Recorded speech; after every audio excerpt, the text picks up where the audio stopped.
Quizás no era un sueño, quizás era una advertencia. La mañana del 4 de agosto, 1982. Era como cualquier otra para Cindy Anderson. Llegó a la oficina legal, donde trabajaba, y comenzó su día. No había nada raro. Era un día común y corriente. Sin embargo, cuando sus compañeros de trabajo llegaron a la oficina, la encontraron vacía. No había rastro de Cindy, lo que era extraño, ya que sus cosas estaban en su lugar de trabajo y su coche se encontraba afuera. Y verán, Cindy era considerada una empleada modelo. Sería muy extraño si hubiera decidido irse de improviso sin avisar. Pero claro que emergencias suceden a veces, así que decidieron esperar y esperar. Eventualmente, intentaron comunicarse con su novio y su familia, pero nadie sabía qué había sido de Cindy. Como usualmente se hace en estos casos, se contactaron a las autoridades, y con eso se confirmó: Cindy había desaparecido. Este caso se ha vuelto conocido, ya que hasta la fecha no hay una respuesta clara de qué le pasó a Cindy. Por supuesto, existen muchísimas teorías y pistas en el caso. Una persona que fue a hacer un pago y fue atendido por Cindy un día antes de su desaparición menciona que la joven respondió una llamada que la dejó muy asustada, inestable casi. Por otro lado, el libro que estaba leyendo Cindy estaba justo en una página que hablaba sobre un secuestro con un cuchillo. Un año antes de su desaparición, Cindy encontró un mensaje pintado en la pared que decía: "Te amo, Cindy", marcado con las iniciales GW, lo cual la había alterado bastante. Pero eventualmente se descubrió esos mensajes eran para otra Cindy. Hubo una llamada de una mujer que decía saber dónde estaba Cindy. Según ella, la tenían secuestrada en una casa blanca. Nunca encontraron una casa con la descripción que dio, y la misteriosa mujer no volvió a marcar.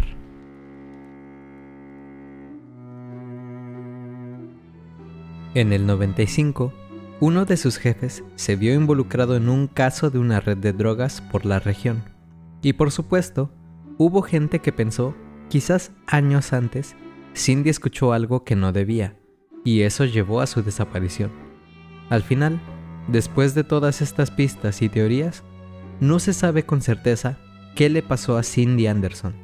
Pero hay una cosa peculiar en este caso, y el motivo por el que lo estamos aprendiendo hoy.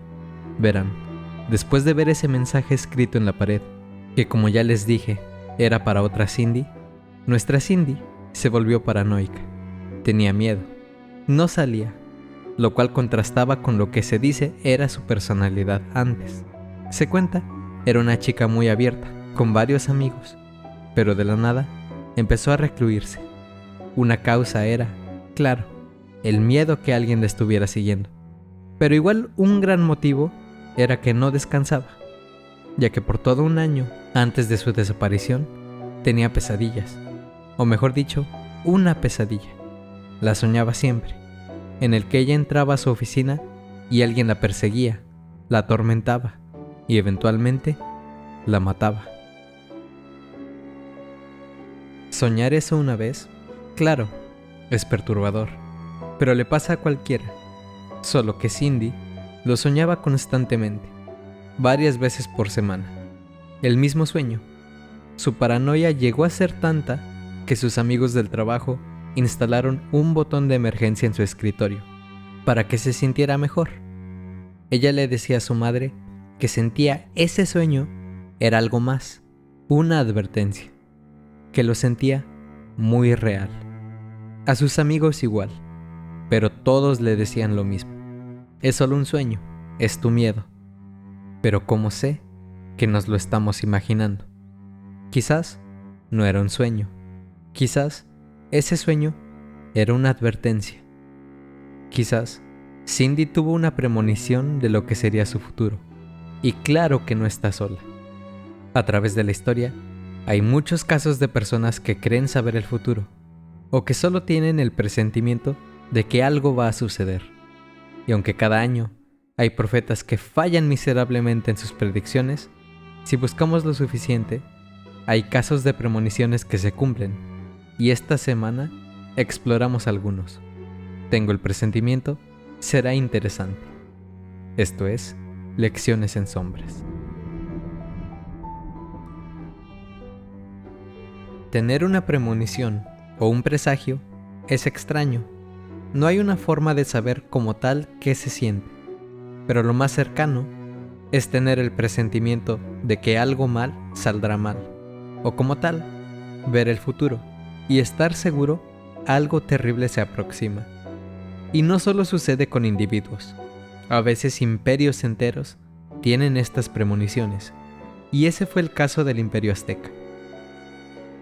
Verán, se tiene la creencia que los aztecas sabían que la conquista española y por ende la caída de su imperio iban a suceder.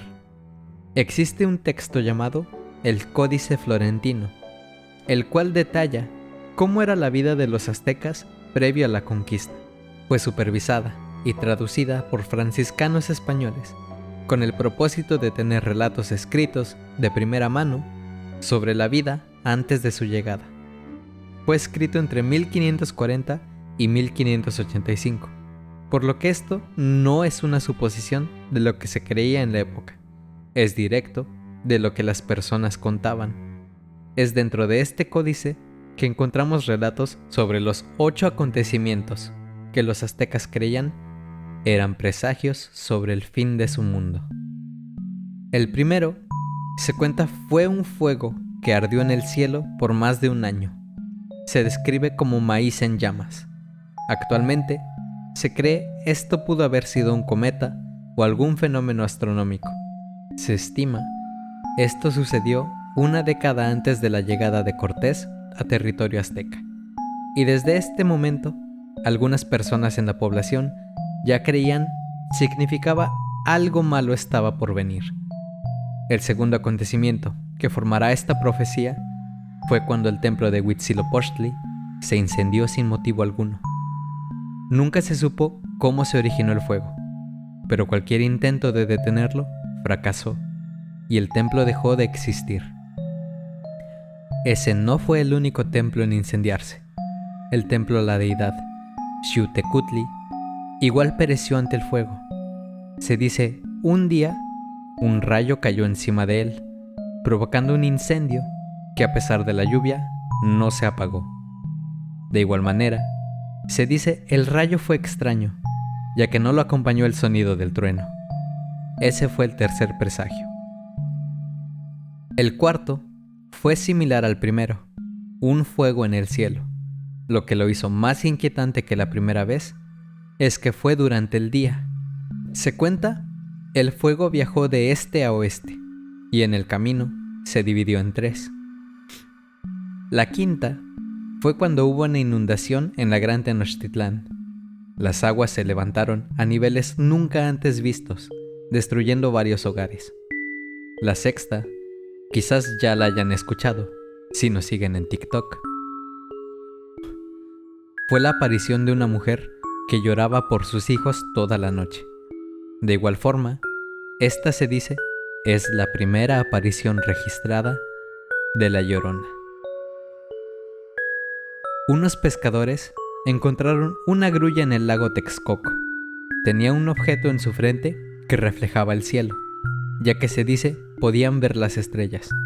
La llevaron ante el emperador Moctezuma, el cual al ver en el objeto reflectante, observó lo que sería la séptima y probablemente la más clara de las profecías. Se dice, el ver el reflejo presenció la llegada de guerreros con armas, montando venados. Moctezuma intentó que sus sacerdotes vieran lo mismo que él, pero nadie lo hizo. El último de los anuncios del fin del imperio fue cuando se dice encontraron una monstruosidad de 2 cabezas, vagando por la ciudad. Lo capturaron y llevaron ante el emperador, el cual, al parecer después de verlo, desapareció. Este último acontecimiento se cree sucedió a unos cuantos meses de la llegada y conquista española. Mucho se puede decir ¿Sobre qué fueron estas profecías? Algunos se pueden explicar. Son cosas que suceden: incendios, inundaciones, cometas. Pero los aztecas estaban seguros esto simbolizaba peligro, un mal inminente, que se acercaba. Y aunque es verdad que podemos explicar algunas de estas cosas como coincidencias, no se puede negar que los aztecas tuvieron razón. El mal se acercaba y eventualmente llegó, terminando con su cultura. Quizás los aztecas debieron prestar más atención a sus instintos, prepararse para algo. Quizás, en ese caso, la historia sería diferente. Lamentablemente para ellos, no confiaron en sus propias profecías. Pero este no siempre es el caso. A veces, las personas confían en sus presentimientos.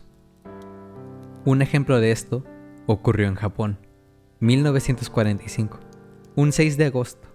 Keiko Ogura se preparaba para ir a la escuela, cuando su padre la detuvo. Le dijo: no vayas hoy, siento que algo podría pasar. Y como cualquier niño haría en ese caso, Keiko hizo caso y no fue a la escuela. Más tarde esa mañana, cayó la primer bomba atómica. Keiko salió un poco herida, ya que su casa se encontraba a las afueras del impacto, pero sobrevivió. No sabemos con exactitud qué fue lo que su padre sintió o vio, pero siguió su instinto. Otro ejemplo lo podemos encontrar en la Segunda Guerra Mundial, cuando Londres se encontraba siendo bombardeado. Varias familias huyeron al campo, y ese fue el caso de Mona Miller y sus hijos. Ellos fueron a un lugar llamado Devon, y por un tiempo estuvieron ahí, una vida tranquila en el campo, lejos de las noticias y ruidos de la guerra. Pero Mona comenzó a sentirse intranquila. La abrumó la necesidad de regresar a Londres. Sentía estarían más seguros ahí. Lo que no tiene sentido. La ciudad se encontraba en medio del famoso Blitz, bombardeos casi diarios, pero eventualmente Mona no pudo resistir la urgencia que sentía y se llevó a sus hijos de regreso a Londres.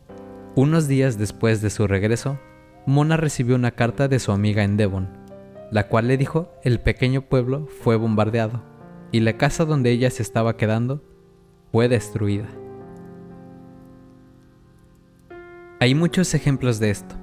Podríamos seguir, pero para ser honestos, se pueden tornar algo repetitivos. Gente que siente algo podría salir mal y termina saliendo mal. Pero en ocasiones, hay eventos mucho más específicos y casi inevitables. Y para aprender sobre esto, iremos a Gales, en Europa. John Barker había estudiado lo paranormal toda su vida, tanto que era parte de la Sociedad Británica de Investigación Psíquica, la cual se fundó con el objetivo de estudiar lo paranormal. Y fue así como en 1966 se encontraba en el pueblo de Aberfan, en Gales, un pequeño pueblo minero que había sufrido una terrible tragedia. Verán, el pueblo se encontraba en una montaña y todo el desperdicio de lo que el pueblo minaba era colocado en la cima. En teoría era seguro. Sin embargo, las fuertes lluvias que habían impactado la región ocasionaron que el desperdicio comenzara a moverse y eventualmente se derrumbara encima del pueblo. Derribó casas, cabañas y una escuela. Mató a 144 personas. 116 eran niños. Lo que traía a Barker a este pueblo era un niño que había muerto de miedo. Escapó del derrumbe, pero horas después falleció. Sin embargo, se encontró con algo más impactante, ya que descubrió historias en las que la gente aseguraba los niños sabían lo que iba a suceder. Uno de estos casos fue el de Paul Davis, un niño que lamentablemente murió en el desastre. Sin embargo, sus padres encontraron los dibujos que había hecho la noche anterior. Se veían figuras cavando en las montañas, desenterrando algo. Otro caso fue el de Eril May, de 10 años. Un día antes del desastre, hablando con su madre, le contó emocionada el sueño que tuvo. Dijo: Soñé que iba a la escuela y ya no estaba. Algo negro había caído encima de ella. Todo esto llevó a Barker a investigar más, hasta el punto de sacar sus propias teorías. Él creía, los humanos tenemos la capacidad de sentir desastre inminente, de poder tener premoniciones. Los llama sismógrafos humanos. Su idea era juntar a diversas personas que sientan este tipo de premoniciones o tengan este tipo de sueños con el propósito de intentar prevenir desastres. Él decía, si logramos prevenir un desastre, ayudando gente, evacuando antes de que suceda algo, habríamos tenido éxito.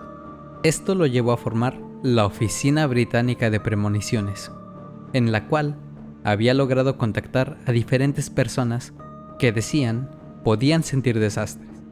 Y fue un éxito moderado. Hubo 723 predicciones, de las cuales solo 18 se consideraron como ciertas. Entre las más interesantes fue el de una mujer que marcó 3 veces el 4 de junio para decir que tuvo una visión, la muerte del senador Robert Kennedy. El 5 de junio, Kennedy fue asesinado. Otro caso fue el de un hombre que habló para decir que sentía que un avión se iba a estrellar y mataría a 123 personas. 9 días después, un avión se estrelló en Chipre. Murieron 124 personas.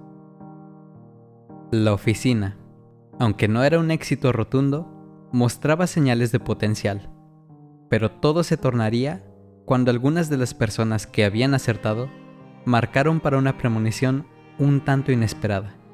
Alan Hencher, el hombre que predijo la caída del avión, y Kathleen Lorna Middleton, la mujer que predijo el asesinato de Kennedy, marcaron a la oficina para advertirle a Barker que sentían moriría pronto.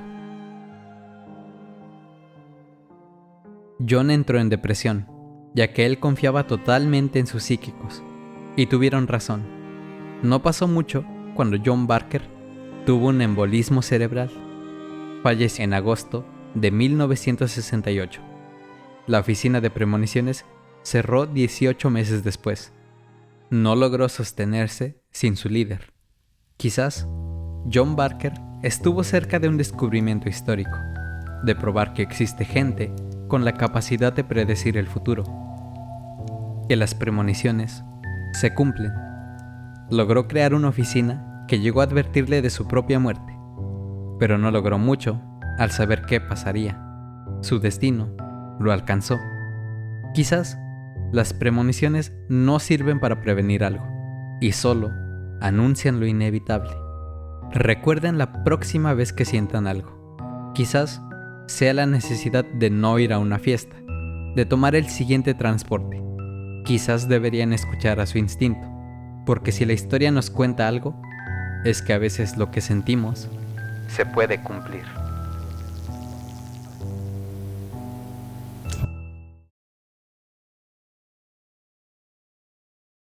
Esto fue una producción de Lecciones en Sombras. Narración, edición y música original por Ángel Romero. Guión por Jesús Fernández. Arte original por Nemi. Creado por Ángel Romero y Jesús Fernández. Para más historias, pueden seguirnos en Instagram, TikTok, Facebook y Twitter. No duden en decirnos de qué les gustaría escuchar. Hasta la próxima.